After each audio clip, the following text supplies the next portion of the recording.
My thesis question was, would a putt-putt boat move through other substances besides water?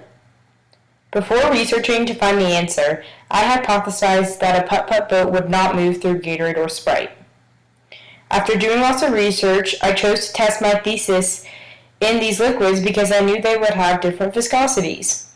According to Princeton.edu, viscosity is the measure of a fluid's resistance to flow.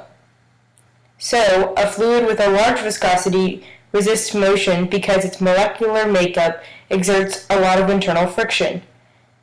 Also, a fluid with a small viscosity flows easier because its molecular makeup exerts less friction while moving.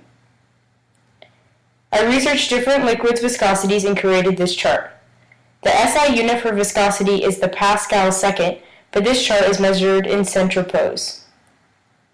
Most ordinary liquids have viscosities between 1 to 1000 millipascal seconds. Water is the least viscous liquid in the chart, so it flows the easiest, while peanut butter is the most viscous, so it almost seems like a solid because it doesn't flow easily. For my experiment, I used the following materials.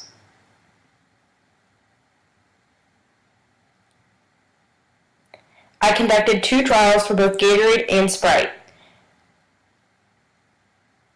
Here are my results.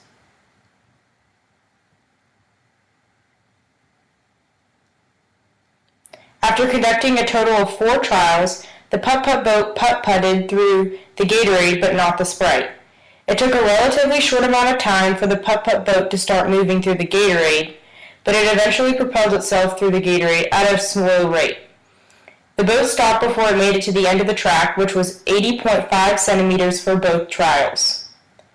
For the 2 Sprite trials, the putt-putt boat straws would bubble, however the boat failed to start putt-putting both times. My results make me conclude that the viscosity of Sprite is too high to allow the boat to propel through the liquid. Thus, Gatorade must have a viscosity between that of water and Sprite because it had a low enough viscosity to allow the drops in the boiler to turn to steam and thus move through the Gatorade. But the boat didn't make it to the end of the track, so it's clear that it's more viscous than water as the liquid's resistance met the putt-putt boat's force quicker, forcing the boat to slow down. An interesting continuation of this study would be to find the actual values of viscosity of these 2 liquids and see if my results correspond to those numbers. Thanks for watching and have a great summer. Created using Putt.